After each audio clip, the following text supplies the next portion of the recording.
اعوذ باللہ من الشیطان الرجیم بسم اللہ الرحمن الرحیم اللہم صلی علی محمد و آل محمد اللہم عجل لولیک الفرج۔ مومن کی پہچان کے عنوان سے گفتگو کا سلسلہ جاری ہے۔ پیغمبر اسلام صلی اللہ علیہ وآلہ وسلم کی حدیث ہے، لا یکمل الایمان المؤمن، مومن کا ایمان مکمل نہیں ہو سکتا جب تک اس میں 103 صفات نہ پائی جائیں۔ امام علی نے پوچھا اور پیغمبر نے ان صفات کا ذکر کیا۔ مسلسل انہی صفات کا ذکر کیا جا رہا ہے۔ آج 70ویں صفت ہے مومن کی۔ اگر یہ صفت پائی جا رہی تو ایمان مکمل ہے، کامل ہے، پرفیکٹ ہے مومن۔ وہ کیا ہے؟ بریء من المحرمات۔ مومن کی صفت یہ ہے کہ وہ محرمات یعنی حرام چیزیں، حرام کام نہیں کرتا، اس سے بری ہوتا ہے، حرام کام انجام نہیں دیتا ہے۔ یہ ہے مومن کی صفت۔ تو یہ حرام کام سے اس وقت بچے گا انسان جب اسے علم ہو کہ یہ چیز حرام ہے، یہ حلال ہے، یہ جائز ہے، یہ ناجائز ہے۔ اس کا مقصد یہ ہے کہ سب کی ذمہ داری ہے کہ علم حاصل کریں کیا حلال ہے، کیا حرام ہے، کیا جائز ہے، کیا ناجائز ہے۔ علم فقہ حاصل کرنا صرف علماء کی ذمہ داری نہیں ہے، سب کی ذمہ داری ہے تاکہ حرام اور حلال کو پہچان سکیں۔ اسی وجہ سے پیغمبر اسلام صلی اللہ علیہ وآلہ وسلم کی مشہور معروف حدیث ہے، طلب العلم فریضۃ علی کل مسلم و مسلمہ۔ علم کا فرض، علم کا طلب کرنا ہر مسلمان مرد اور عورت پر فرض ہے۔ ایسے نہیں کہ صرف مردوں کی ذمہ داری ہے، سب کی ذمہ داری ہے کہ علم کو حاصل کریں اور معرفت حاصل کریں کیا حلال ہے اور کیا حرام ہے۔ حرام کی فہرست تو بہت طویل ہے۔ جھوٹ حرام ہے، غیبت حرام ہے، تکبر حرام ہے، چغلی کرنا حرام ہے، نجس چیز کا کھانا حرام ہے، جس چیز کے لیے شریعت نے منع کر دیا ہے، بہت سی چیزیں جس شریعت نے جن پر پابندی لگائی وہ نہیں کھا سکتے ہو۔ مثال کے طور پر درندوں کا گوشت کھانا یہ حرام ہے۔ فہرست بہت طویل ہے حرام کی، مگر خلاصہ کہ کیا چیز حرام ہے، کیسے ہم پہچانیں؟ دیکھیے، ظلم نہیں ہونا چاہیے، ہمیں حرام سے بچنا ہے، یعنی ظلم نہیں کرنا ہے۔ یہ ظلم دو طرح کا ہوتا ہے، کبھی انسان دوسرے پر کرتا ہے، کبھی اپنے نفس پر کرتا ہے، خود کے اوپر کرتا ہے۔ دوسرے پر ظلم کرتا ہے، دوسروں کا مال کھا لیا، یہ حرام ہے۔ بغیر اجازت کے مال کھا لیا، یہ حرام ہے۔ قبضہ کر لیا، یہ حرام ہے، یہ جائز نہیں ہے۔ یتیموں کا مال کھا لیا، یہ بھی جائز نہیں، حرام ہے۔ یہ ظلم دوسروں پر ہو گیا۔ یہ اس وقت تک اللہ معاف نہیں کرے گا جب تک جس کا مال کھایا ہے وہ معاف نہ کرے۔ بعض لوگ ایسا ہوتا ہے دوسروں کا مال کھا کے اسی توبہ استغفار کرتے ہیں۔ نہیں، پروردگار کا یہ فیصلہ ہے کہ جس کا تم نے مال کھایا ہے پہلے تم اس سے حلالیت طلب کرو، پھر اس کے بعد ہم تمہاری توبہ اور استغفار کو قبول کریں گے۔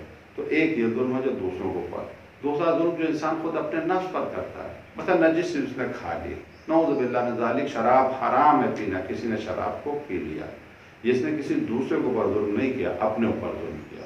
اپنے اوپر ظلم کیا تو کیا ظلم ہوا؟ ایک تو اسے عذاب ملا، سزا ملے گی، دوسرے وہ ثواب سے محروم ہو گیا، ثواب سے محروم ہو گیا۔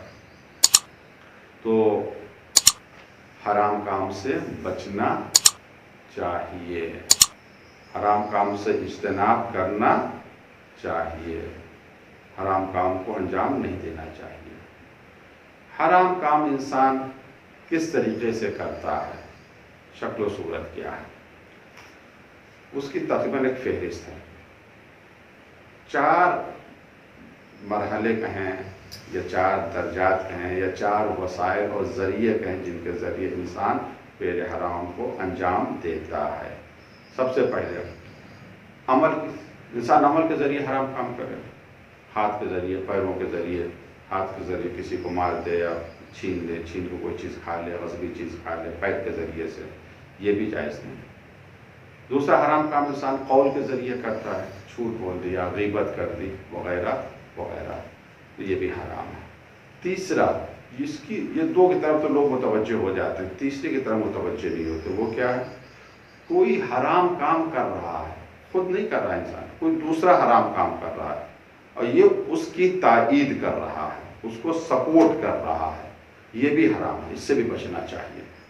مثال کے طور کے اوپر کوئی غیبت کر رہا ہے، یہ اس کو سپورٹ کر رہا ہے، بات تو یہ صحیح کہہ رہے ہیں، یہ بھی حرام ہے۔ کوئی کسی کے اوپر ظلم کر رہا ہے، وہ اس کو سپورٹ کر رہا ہے، کسی بنیاد پر میرا بھائی ہے اس وجہ سپورٹ کر رہا ہے، میرا رشتہ دار اس وجہ سپورٹ کر رہا ہے، نہیں، انسان کو ہمیشہ حق کو سپورٹ کرنا چاہیے، حق کا ساتھ دینا چاہیے۔ چوتھی چیز وہ کیا ہے؟ حرام نہیں کر رہا، تشویق یعنی شوق دلا رہا حرام کام کرنے میں، مدد کر رہا حرام کام کرنے میں۔ مثلا گانا کوئی آیا، اب سامنے والے کو پتہ بھی نہیں کوئی نیا گانا آ گیا، اب اس کو شوق دلا رہے ہیں، بڑا زبردست گانا آیا ہے، تم بھی اس کو سن لو، تو یہ حرام کام کی تشویق، حرام کام کا شوق دلانا، یہ بھی حرام کام ہے۔ بہرحال اب اس طرح کے حرام کی فہرست تو بہت زیادہ طویل ہو گئی، لیکن اللہ کی رحمت سے گھبرانا نہیں چاہیے۔ پروردگار نے یہ فرمایا ہے کہ تم بڑے بڑے گناہوں سے بچو، ہم تمہارے چھوٹے چھوٹے گناہ کو معاف کر دیں گے۔ تو حرام کام سے بچیں، یہ مومن کی علامت ہے۔ اس کے بعد اگلی صفت میں ہم داخل ہوتے ہیں، وہ اگلی صفت ہے 18ویں صفت، واقفاً عند الشبہات۔ مومن کی صفت ہے واقفاً عند الشبہات۔ دیکھیے وہاں کیا تھا؟ بریئا من المحرمات۔ سلسلہ دیکھیے گفتگو کا، ظاہر سی بات ہے کلام معصوم ہے، کسی انسان کا کلام نہیں ہے، پیغمبر کی حدیث ہے، جو جس ترتیب سے بیان کیا اس میں جو ایک لطافت پائی جاتی ہے، جو نکات پائی جاتے ہیں۔ پہلا کیا؟ بریء من المحرمات، حرام سے بریء یعنی حرام کام نہ کرے۔ اب کیا؟ واقفاً عند الشبہات، شبہات میں کھڑا ہو جائے، وقوف کرے، ٹھہر جائے، عمل نہ کرے۔ شبہات جمع ہے شبہ کی۔ شبہ کسے کہتے ہیں؟ شبہ کے معنی جیسا کہ امام علی علیہ السلام نے فرمایا، سمیت شبہۃ شبہہ، شبہ کا نام اس وجہ سے شبہ رکھا گیا کہ یہ حق سے شباہت رکھتا ہے۔ کوئی چیز جو حق سے شباہت رکھتی ہے اسے شبہ کہا جاتا ہے۔ اس سے پرہیز کرنا چاہیے شبہ سے۔ اب یہ دو طرح سے اس کو سمجھنے کی ضرورت ہے۔ ایک تو روزمرہ کی زندگی میں یعنی عمل کے اعتبار سے، روزمرہ کی زندگی سے ہمیں سمجھنے کی ضرورت ہے کہ شبہ کیا ہے، شبہ کسے کہتے ہیں۔ کوئی چیز ہو، ہمارے پاس ایک کھانا آیا، ہمیں یہ کچھ نہیں پتا اس کے بارے میں، ہم کھا سکتے ہیں، ہمارے لیے جائز ہے، کیونکہ حدیث کا حکم ہے، امام کا حکم ہے، حدیث میں آیا ہے، کل شیء لک طاہر حتی تعلم انہ نجس، ہر چیز تمہارے لیے پاک ہے جب تک تمہیں اس کی نجاست کا یقین نہ ہو جائے۔ ایک مرتبہ ایسا ہوتا ہے کہ ایک ایسی چیز ہے جو جس میں تھوڑا سا شبہ آ گیا ہے، یہ غصبی مال تو نہیں ہے، ہم کھا رہے ہیں، پتہ نہیں مالک راضی ہے کہ راضی ہے، یہ عام آدمی نہیں کر سکتا ہے، کرے تو بہت ہی اچھی بات ہے اس طریقے سے۔ مشکوک چیزیں یعنی جن میں ذرہ برابر بھی نجاست کا یا حرام ہونے کا شک ہے، اسے بھی چھوڑ دے، یہ درجہ بہت ہی بلند ہے، واقفاً عند الشبہات، بہت بلند درجہ ہے یہ۔ اور جب انسان اس درجے پر فائز ہوتا ہے تبھی وہ کمالات تک پہنچتا ہے، کسی منزل تک پہنچتا ہے۔ میں آپ کو اسٹوری سناؤں، نام آپ نے سنا ہوگا، آیت اللہ العظمہ اور گل پائگانی مرحوم علی اللہ مقامہ، اپنے زمانے کے مرجع وقت ہے۔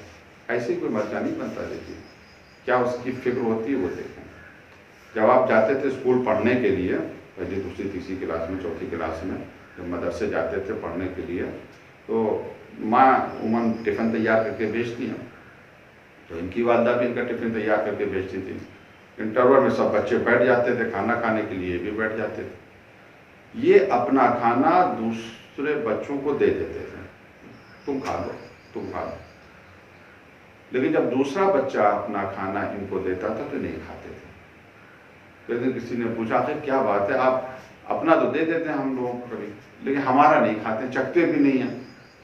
کہ بھائی اس وجہ سے کہ یہ کھانا تمہاری ماں نے تمہارے لیے بنایا ہے، مجھے نہیں پتا میں کھاؤں وہ راضی ہو یا راضی نہ ہو سکتا ہے راضی نہ ہو۔ دیکھیں جب یہاں اس منزل تک انسان پہنچتا ہے تب جا کے وہ مرجع بنتا ہے تب جا کے ولی خدا بنتا ہے. شبہ تو ایک ہی شبہ ہے، اس سے بچنا چاہیے، اس سے پرہیز کرنا چاہیے. دوسری چیز کیا ہے شبہ کی؟ وہ عقیدے میں شبہ. انسان وہاں پہ رک جانا چاہیے. کیا مقصد ہے عقیدے میں شبہ؟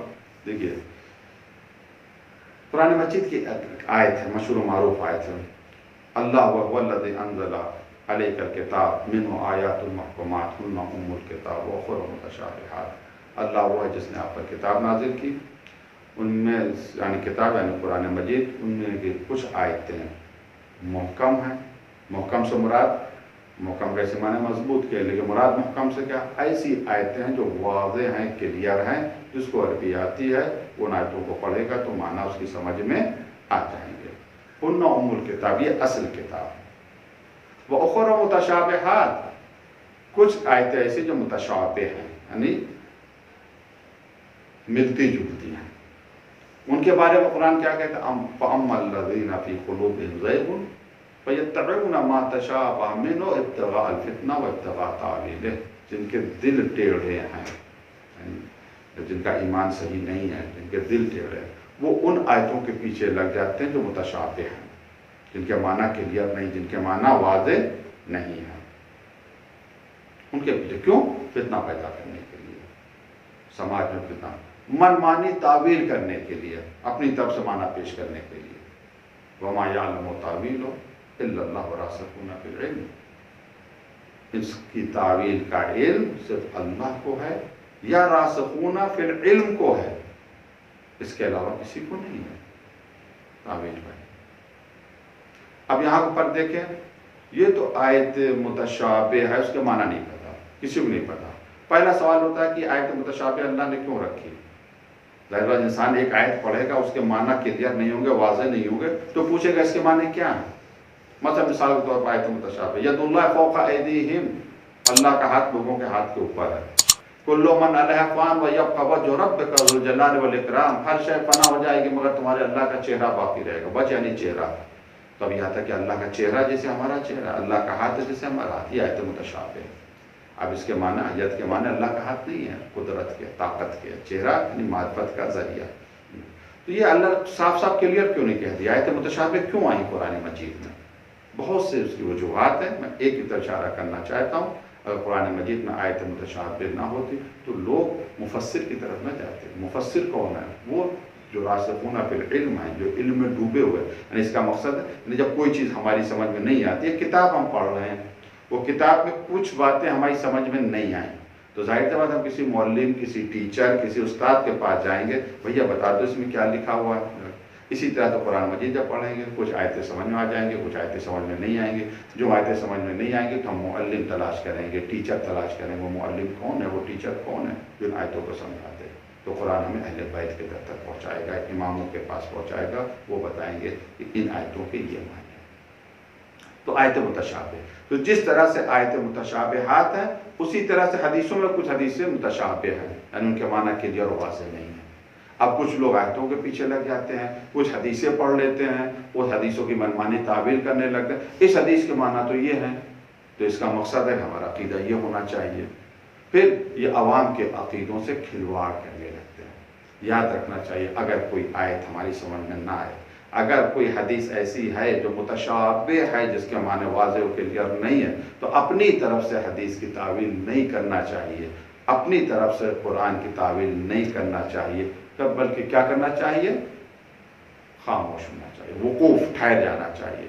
اتنا کہنا چاہیے ہمارے پاس علم نہیں، اس کا علم اللہ کے پاس ہے، اس کا علم رسول کے پاس ہے، اس کا علم اہل بیت علیہ السلام کے پاس. اپنی عقل نہیں لگانا چاہیے، اپنی رائے کو نہیں پیش کرنا چاہیے. آج کچھ لوگ ایسے ہیں جو چند حدیثیں پڑھ لیتے ہیں، اپنی طرف سے ان کی تعویلیں پیش کرتے ہیں کہ اہل بیت نے یہ کہا، امام علیہ السلام نے یہ کہا، پیغمبر نے یہ کہا. اس طرح سے تعویلیں نہیں کرنا چاہیے. جو سمجھ میں نہ آئے، جہاں پہ شبہ پیدا ہو جائے، کیا مقصد کہ یہ چیز حق ہے یا باطل ہمیں نہیں پتا، وہاں پر مومن ٹھہر جاتا ہے، رک جاتا ہے، خاموش ہو جاتا ہے. تو اللہ اور رسول ہی اور ائمہ ہی اس کو بہتر جانتے ہیں. تو مومن کی علامت ہے کہ وہ شبہات پر ٹھہر جاتا ہے. پروردگار ہم سب کو اتنی توفیق دے کہ ہم ان صفات کو اپنے اندر پیدا کر سکیں۔ وآخر دعوانا الحمدللہ رب العالمین۔ السلام علیکم ورحمۃ اللہ وبرکاتہ۔